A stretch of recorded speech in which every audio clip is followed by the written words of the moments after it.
Today we are talking about domicile. I'll start by defining domicile and explaining why it is important for full-time RVers. But first, a quick disclaimer. I am not an attorney or a tax expert, so this information is based on my personal experience and research. As I'll note later in the episode, I highly recommend hiring an attorney if you are considering establishing domicile in a new state. So what is domicile? The Merriam-Webster Dictionary defines domicile as a person's fixed, permanent, and principal home for legal purposes. For full-time RVers, domicile refers to the place they legally define as their home, even if they do not have an actual house that serves as their permanent home. Domicile is not quite the same as residency.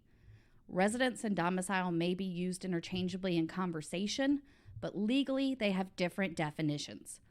Domicile is the place one considers their permanent legal home, while residence refers to any place where a person lives. A person can have multiple residences, but no person can have multiple domiciles. For example, a person could own homes in 2 different states and spend a period of time each year residing in each state. They would have 2 residences. However, that person can only have domicile in one state. That domicile state would be their permanent address and controlling jurisdiction. Now on to why domicile is important for full-time RVers. Since traveling RVers move between states throughout the year, they often don't have a clear home state. Therefore, it is important for full-time RV families to establish domicile in one state so they have access to government resources and can fulfill their civic duties. Without domicile, full-time RVers would be unable to register vehicles and pay property taxes on those vehicles. Domicile also dictates where RVers pay state income tax, serve on jury duty, vote in elections, and purchase health insurance. The key factor in determining which state is your domicile is intent. When domicile is in question in a court, the court looks for the principal home which the person plans to return to and remain at. Obviously, this can be a difficult determination for a person who intends to live on the road for the foreseeable future. Later in the episode, I will review several steps that are required to establish your intent. You may be wondering, what is the best state for my domicile? Unfortunately, there is no one answer. The best state for RV domicile varies based on your family's needs. To help you understand how to choose a domicile, I will review several factors to consider when deciding the best domicile location for your family.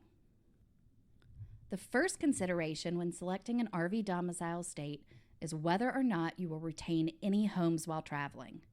If you do not plan to sell your current house or apartment, it may be easiest to continue using that address for domicile. One factor for determining domicile is the place you would return from trips. If RV life is just temporary and you will eventually end up back in your home state, that state is likely the best choice for domicile. The next factor is length of residency requirements.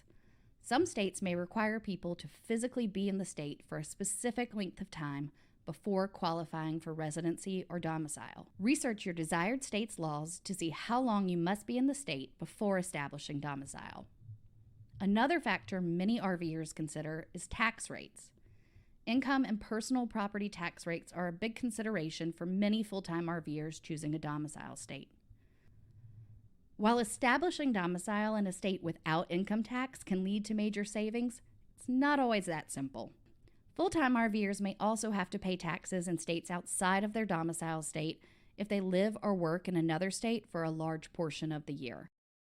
RVers who plan to earn income in multiple states should consult a tax professional to understand which states they will owe income tax in. Health insurance is another expense many RVers factor into their domicile decision. Health insurance coverage options and rates vary in each state. Some states also have their own health insurance marketplaces. Request quotes for health coverage in your planned domicile state before making a final decision.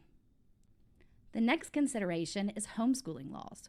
Some states have strict regulations on homeschooling, including reporting and assessment requirements, teacher qualifications, and required curriculum. Check the required laws in your preferred state against your desired homeschooling plan to make sure the state is a good fit for your family. Finally, consider your RV travel plans. While many future full-time RVers prioritize financial reasons when choosing a domicile state, it is more important to choose a state where you will actually spend time.